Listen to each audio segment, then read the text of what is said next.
پھر سارا راز کھل گیا, ساری حقیقت کھل گئی کہ اندر سے بات کیا تھی, کہ رونا جو بیسیکلی ہے وہ جمہوریت کا رویا گیا تھا, مگر کوشش ذاتی مفاد کے حصول کے لیے کی گئی تھی, اپنی اپنی پڑی ہوئی تھی سب. لیکن کندھا ہمیشہ کی طرح بیچاری عوام کا یوز کیا جا رہا تھا, جمہور کا یوز کیا جاتا, جس جمہور کے ہاتھ آج تک کچھ نہیں آیا. اچھا جی, اب اس وقت حکومت اپوزیشن کو باقاعدہ روکتی رہی, کیا کہہ کے کہ جی کرونا کا خطرہ ہے, عوام کی زندگی کو اپنی سیاست کے لیے خطرے میں نہ ڈالا جائے, نہ ڈالیں. اب ایک بار پھر اپوزیشن کے دل میں کہہ لیں کہ احتجاج کا باقاعدہ شوق اٹھا ہے, بلکہ وہ کہتے ہیں نا ابال اٹھنا. بندہ پوچھے کہ پہلے احتجاجی تحریک چلا کر آپ لوگوں نے کون سا تیر مار دیا تھا؟ ہاں ایک تیر مارا تھا, اور وہ بھی تیر والی جماعت کو. کون سا تیر ذرا یاد کریں؟ شو کوز والا تیر, آپ کو یاد ہوگا. اور اس کا کیا نتیجہ نکلا؟ اس تیر نے پی ڈی ایم اتحاد کو نقصان پہنچایا. پیپلز پارٹی اور اے این پی نے اتحاد کو خیر بات کہہ دیا, لیکن پی ڈی ایم کی عادت نے غلطی سے بھی سبق نہیں سیکھا. اب ایک بار پھر جب کراچی میں کورونا کا پھیلاؤ کو پتہ ہے کتنا خطرناک ہو گیا ہے, پی ڈی ایم وہاں سے احتجاج کا آغاز کرنے جا رہی ہے. باقی بڑی فکر ہے ان کو عوام کی, نظر آ رہا ہے, پریکٹیکلی بتا رہے ہیں کہ بہت فکر ہے ان کو عوام کی جانوں کی, عوام کی زندگی کی, عوام کی صحت کی. اچھا, خطرہ جو ہے وہ اندرونی نہیں بیرونی بھی. افغانستان کی صورتحال کو لے کر اور ایسے حالات میں ملک کو اتحاد کی زیادہ ضرورت ہے. اس لیے وزیر داخلہ اپوزیشن کو باقاعدہ مشورہ دے رہے ہیں کہ جو ڈومیسٹک سیاست ہے نا, ابھی اس کا وقت نہیں ہے. پی ڈی ایم کو یہ بات سمجھ لینی چاہیے کہ اگلے 6 مہینے عالمی سیاست کے لیے بہت اہمیت کے حامل ہیں, اور افغانستان کو لے کر جو پاکستان کا کردار ہے وہ سب سے زیادہ اہم ہے. پوری دنیا کی نظریں اس ٹائم پہ افغانستان پر نہیں بلکہ ہم پر لگی ہوئی ہیں, اور ہمارے رہبر کیا کر رہے ہیں؟ اس سے نہ ان کی سیاست چمکے گی, نہ ہمارے ملک کا کو فائدہ ہوگا, لیکن ان کو یہ بات کون سمجھائے؟ اس لیے شیخ صاحب یہ جو مشورہ دے رہے ہیں یہ بالکل صحیح مشورہ دے رہے ہیں. حالات کو دیکھتے ہوئے مشورہ دینا چاہیے کہ جیسے حالات چل رہے ہیں, اللہ کے بندو سمجھنے کی کوشش کرو, اس میں جو ایسا انداز سیاست جو آپ بنا رہے ہیں یہ بالکل نہیں چلے گا, ایسے نہیں چلے گا. ملتے ہیں بریک کے بعد. لاہور میں خواتین سے زیادتی اور بدسلوکی کے جو واقعات ہیں ہم دیکھ رہے ہیں کہ مسلسل ان میں اضافہ ہو رہا ہے. ابھی کچھ دن پہلے ایک نیا واقعہ پیش آیا چونک کے علاقے میں. پولیس کے مطابق ملسی سے لاہور آنے والی ماں بیٹی اپنی بہن کے گھر جانے کے لیے رکشے پہ سوار ہوئیں. اب ذرا دیکھیے کہ رکشہ ڈرائیور جس کا نام عمر فاروق اور اس کا ساتھی انہیں ویران جگہ پر لے گئے, جہاں دونوں نے خاتون اور اس کی 15 سال کی بیٹی کو مبینہ طور پر زیادتی کا نشانہ بنایا, اور پولیس نے ماں بیٹی سے زیادتی کے دونوں ملزمان کو گرفتار کر لیا. پھر راولپنڈی میں پیر ودھائی کے علاقے میں ایک مدرسے میں زیر تعلیم 16 سالہ طالبہ, ان کی والدہ نے مدرسے کے محتمم اور خاتون معلمہ کے خلاف طالبہ کو مشروب کے ذریعے بے ہوش کرنے اور اس کے بعد پھر مبینہ زبردستی کا نشانہ بنانے کا مقدمہ درج کر لیا. جس کے بعد مدرسے کے جو محتمم ہیں مفتی شاہ نواز ان کا نام, ان کو چھاپا مار کر گرفتار کیا گیا. اور متاثرہ بچی نے پولیس کو دیے اپنے بیان میں کہا ہے کہ ملزم نے صرف زیادتی نہیں کی بلکہ اسلحے کی نوک پر اسے جان سے مارنے کی دھمکیاں بھی دیتا رہا, اور کسی کو بتانے کی صورت میں گھر کو بم سے اڑانے کی دھمکی دیتا رہا. اچھا, ایک اور واقعہ جو ہے وہ لاہور کے علاقے شمالی چھاونی میں پیش آیا ہے. 10 سال کی معصوم بچی اور اسے زیادتی کرنے والا جو شخص 55 سالہ شخص, اسے گرفتار بھی کر لیا گیا ہے. اور پولیس کے مطابق 10 سالہ جو بچی ہے وہ کوئی چیز خریدنے گھر سے نکلی بیچاری, اور 55 سالہ خالد نام ہے اس کا جی, اسے برگلا کر ویرانے میں لے گیا, زیادتی کی کوشش کی لیکن بچی نے شور مچایا اور ملزم فرار ہو گیا. پولیس نے بچی کو طبی معائنے کے لیے ہاسپٹل منتقل کیا اور ملزم کو بھی کچھ دیر بعد گرفتار کر لیا گیا. افسوسناک واقعات اتنے کہ میں کتنے واقعات آپ کو بتاتی چلی جاؤں. اب ایک اور واقعہ فیصل آباد میں پیش آیا. پولیس کے مطابق ایک معذور شخص کی 12 سال کی بچی اپنے گھر میں اکیلی تھی اور رمضان نامی ہمسایہ گھر میں گھس آیا. اپنے نام کا بھی احترام نہیں کیا, کتنا پیارا نام رمضان, لیکن اس شخص نے احترام نہیں کیا, نہ اس شخص کا معذور کا, نہ اس بچی کا, نہ اپنے نام کی لاج رکھی کہ وہ گھر میں گھس آیا, اسلحے کی زور پر بچی سے زیادتی کی. اور پولیس کیا بتاتی ہے کہ بچی کی چیخ و پکار پر اہل محلہ جمع ہو گئے, جس پر ملزم اسلحہ لہراتا ہوا موقع سے فرار ہو گیا. یعنی کسی قسم کا اس بندے کو خوف نہیں تھا. پولیس نے بچی کا میڈیکل کروانے کے بعد ملزم کے خلاف مقدمہ درج کیا اور اسے بہرحال گرفتار کر لیا گیا. اب آپ کو یاد ہوگا لاہور میں چنچی رکشے میں کیا ہوا تھا جی, اوباش نوجوان کی ایک نازیبا حرکت کا نشانہ بننے والی متاثرہ لڑکی تھی اس نے پولیس سے معذرت کر لی ہے کہ وہ منظر عام پر آنا ہی نہیں چاہتی، اور تفتیشی ٹیم کی جانب سے لڑکی کو ملزمان کی شناخت کے لیے منانے کی کوششیں ابھی جاری ہیں۔ اب سوال یہ ہے کہ کیوں آئے وہ سامنے؟ کون اس لڑکی کو اعتبار دلائے گا کہ کیا یہ سسٹم، یہ قانون اس کے سامنے آنے کے بعد، منظر عام پہ آنے کے بعد، اتنی ایفرٹ کرنے کے بعد کیا اس کو انصاف دلوا سکے گا؟ کیا قانون اس کی مدد کرے گا؟ کیا اس کو کوئی انصاف ملے گا؟ اچھا، وزیر اعظم عمران خان صاحب نے آج گورنر ہاؤس لاہور میں وزیر اعلیٰ پنجاب عثمان بزدار اور آئی جی پنجاب انعام غنی کو خواتین کے تحفظ اور ہراسانی کے واقعات کی روک تھام کے لیے سخت اقدامات کی ہدایت کی ہے۔ اور پرائم منسٹر نے کیا کہا، ذرا یہ بھی آپ کے ساتھ شیئر کر لیتی ہوں۔ کہتے ہیں کہ جی مینار پاکستان میں جو ہوا اس سے ان کو بہت تکلیف ہوئی ہے، اور جو حرکتیں ہو رہی ہیں یہ ہمارے کلچر اور ہمارے دین کا حصہ نہیں ہے۔ بالکل صحیح کہتے ہیں پرائم منسٹر صاحب۔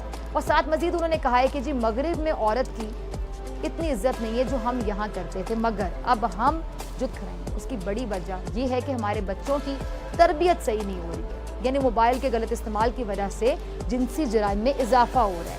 وزیر اعظم صاحب کی بات درست ہے، مگر سوال یہ ہے کہ آخر ان واقعات کو روکے گا کون، ذمہ دار کون ہے؟ اس پہ بات کرنے کے لیے میرے ساتھ موجود ہیں سینئر صحافی، کسی تعارف کے محتاج نہیں، عارف امید بھٹی صاحب۔ بھٹی صاحب بہت شکریہ جوائن کرنے کے لیے۔ بھٹی صاحب، وزیر اعظم صاحب کا بیان آپ نے بھی سنا ہوگا، اس بیان سے میں شروع کر دیتی ہوں۔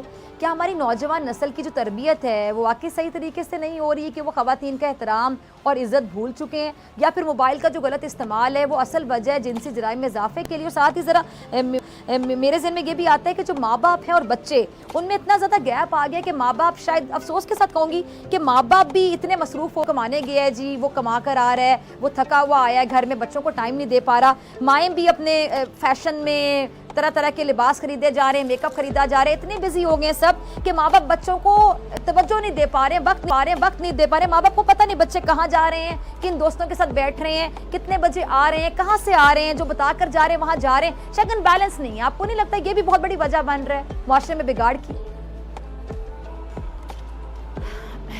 بسم اللہ الرحمن الرحیم۔ ڈاکٹر صاحب، گزارش یہ ہے کہ ہر بچے کی تربیت اچھی ہونی چاہیے، اس کے والدین کو، ٹیچر کو، گھر والوں کو، سب کو کرنا چاہیے۔ لیکن مجھے وزیر اعظم صاحب کی بات سمجھ نہیں آئی، حکومت کس نام کی چیز ہوتی ہے؟ یہ اس پولیس کا 5 کھرب سے زیادہ بجٹ ہے۔ بھائی، لوگوں کی جان و مال کی حفاظت آپ کی ذمہ داری ہے۔ اسلام نے جتنا خواتین کو احترام دیا ہے، مذہب نے دیا، دنیا میں کسی نے نہیں دیا۔ لیکن ایک عورت کھڑی ہے جو ہجوم میں چلے گئی ہے، لباس میں کمی ہے، لیکن کسی درندے کو یہ کس نے حق دیا کہ اس کے جسم کو ہاتھ کرے، ٹچ کرے؟ مجھے یہ بتائیں۔ یہ وہاں ہوتا ہے جہاں قانون کمزور ہو تو مافیا مضبوط ہو جاتا ہے۔ جب سزائیں نہ ہو، جب پولیس والے پیسے لے کے ریسٹ ہاؤسوں سے ادھر بوتل ہاؤس کھولے، جب ان کے افسر منشیات کا کام کرے، قبضہ گروپ کا کام کرے اور ان لوگوں کی سرپرستی کرے، میں کہتا ہوں کہ خواتین کا احترام، مرد کو بھی اللہ نے پردے کا حکم دیا ہوا، تو مجھے بھی حکم ہے کہ میں اپنی نظریں نیچے رکھوں۔ وہ خاتون کیسی بھی تھی، گئی تھی، مجھے بتا دیں دین یا دنیا کا کون سا قانون ہجوم کو یہ اجازت دیتا ہے کہ اس کو ٹچ کرے؟ What is this بھائی؟ حکومتیں پروٹوکول انجوائے کرنے کے لیے نہیں ہوتی، اپنے فرائض کی ادائیگی کے لیے ہوتی ہے۔ جب اس بچی نے 6:30 پہ گئی، 6:40 پہ پہلی کال کی، 15 کال کیوں نہیں آئی؟ الٹا دینی صحیح تھا، تو اسے ایس ایس پی کو سسپینڈ کر دینا چاہیے تھا۔ اوپر سے آپ نے جن افسروں کو بدلا، ایک ڈی آئی جی آنیسٹ تھا، اس کو بدل لیا، جو قبضہ مافیا ان افسروں کو بچا لیا آپ نے۔ بھائی، عوام کی، میری، آپ کی، فضا کی، میری، اے بی سی، مزدور کی، کسان کی، کاریہ کی، ارب پتی کی، کھرب پتی کی، ایک ریڑی بان کی، عوام کی جان و مال حفاظت حکومت کی ذمہ داری ہے۔ اس ذمہ داری سے یہ باہر نہیں ہو سکتے۔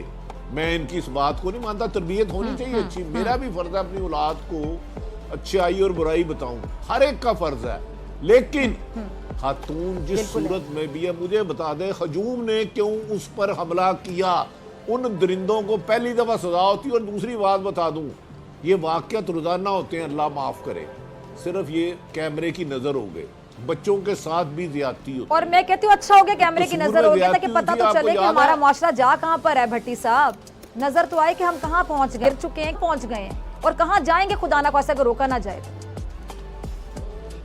میں آپ کو بتاتا ہوں ڈکیتی کے دوران نہ خدا اللہ معاف کرے کچھ ایسے درندہ صفت انسان جانور ہیں جو ریپ کرتے ہیں، لیکن گھر والے عزت بچانے کے لیے بچیوں کا نام نہیں لیتے کہ بچی سے ریپ ہوا ہے، کیونکہ ہماری بیٹی کی عزت نہ ہو۔ اگر آپ بیٹی پولیس میں چلے جائے گی کیا ہوا تھا، انہوں نے ہاتھ کیسے پکڑا تھا، یار انہیں دے پولیس والوں کو، انہیں تربیت دے کہ آپ نے قانون پر عمل درآمد کرانا ہے۔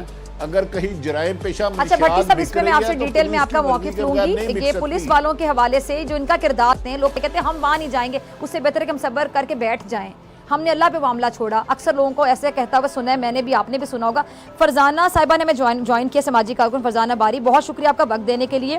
فرزانہ صاحبہ نہیں ہوں گی، ابھی جو واقعات ہمارے یہاں ہو رہے ہیں فرزانہ صاحبہ، ایک واقعہ پھر دوسرا واقعہ، ایک کی گونج ابھی ختم نہیں ہوتی ہے، اس پہ ہم پروگرامز کر رہے ہوتے ہیں تو اتنے میں دوسرا واقعہ ہو جاتا ہے۔ ہر واقعے کے بعد سننے کو ملتا ہے کہ جی ملزمان کو کیفر کردار تک پہنچایا جائے گا، ایسی سزا دی جائے گی کہ دیکھا جائے گا، نشان عبرت بنایا جائے گا۔ لیکن ہراساں کرنے والے جو ملزمان ہیں اکثر قانون کا فائدہ اٹھاتے ہوئے بچ جاتے ہیں، یا پھر فوری ضمانت پر باہر آ کر جو متاثرہ خواتین ان کو بیچاریوں کو دھمکانا شروع کر دیتے ہیں۔ اس کا حل کبھی کسی نے نہیں سوچا اور اتنی دیر میں دوسرا واقعہ ہو جاتا ہے۔ آپ بھی یقینی طور پہ پریشان ہوتی ہوں گی، دل برداشتہ ہوتی ہوں گی، کیا کہیں گی آپ؟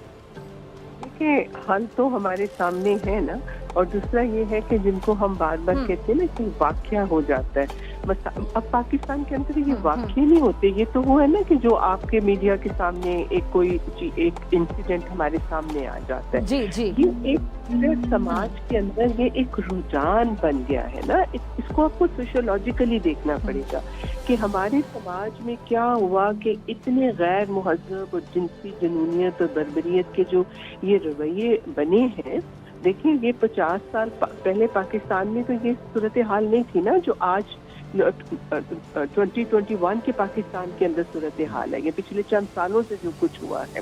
لیکن جب تک اس کے اندر بہت سارے عوامل ہیں جس کے اوپر ہمیں غور کرنا پڑے گا، کیونکہ دیکھیں سب سے بڑی بات ہے کہ اس ملک میں آج تک ابھی بھی ہم نے عورت کو انسان کا درجہ دیا ہی نہیں ہے۔ وہ آج بھی ایک ملکیت کا تصور کہ عورت کسی کی ملکیت ہے، کسی مرد کی ملکیت ہے، وہ موجود ہے، اور عورت کو جب آپ ایک سیکچول آبجیکٹ کے طور پہ ہی دیکھتے ہیں اور آپ اس کو ایک انسان ہی نہیں سمجھتے، اور جہاں بھی آپ دیکھیں وائلنس ہوتا ہے وہاں جو کرنے والا ہوتا ہے اور جو سہنے والا ہوتا ہے اس کے درمیان طاقت کا ایک جو امبیلنس ہوتا ہے۔ جو کرنے والا ہوتا ہے وہ سماجی حوالے سے یا معاشی حوالے سے وہ اپنے وہ بہتر پوزیشن میں ہوتا ہے جس کے اوپر وہ ظلم کر رہا ہوتا ہے، اور ظاہر ہے کہ جو عورتیں ہیں یا بچے ہیں یا ٹرانسجینڈر ہیں یا ہمارے ہاں جن کے اوپر غیر مسلموں کے اوپر جو ظلم ہوتا ہے، کیونکہ وہ ہر لحاظ سے ان سے کمزور ہوتے ہیں، اور کیونکہ ہماری ریاست جو ہے وہ ظالم کے ساتھ ہی کھڑی ہوتی ہے۔ چاہے دیکھیں آپ پرائم منسٹر سے شروع کر لیں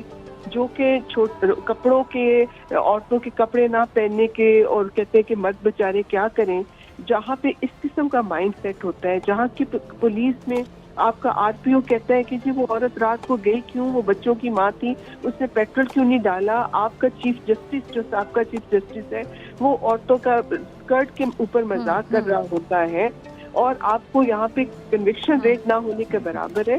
تو دیکھیں جب آپ کا جزا سزا کا ہی سسٹم ختم ہو گیا نا، تو پھر ظاہر ہے کہ ہمارے سماج کے اندر ایک جنگل کا قانون ہے، اور اس کے اندر جو درندہ صرف لوگ ہیں، بالکل ٹھیک ہے، وہ ہر طرح کے جرائم کرتے پھر رہے ہیں۔ اب دیکھیں اس کا حل کیا ہے؟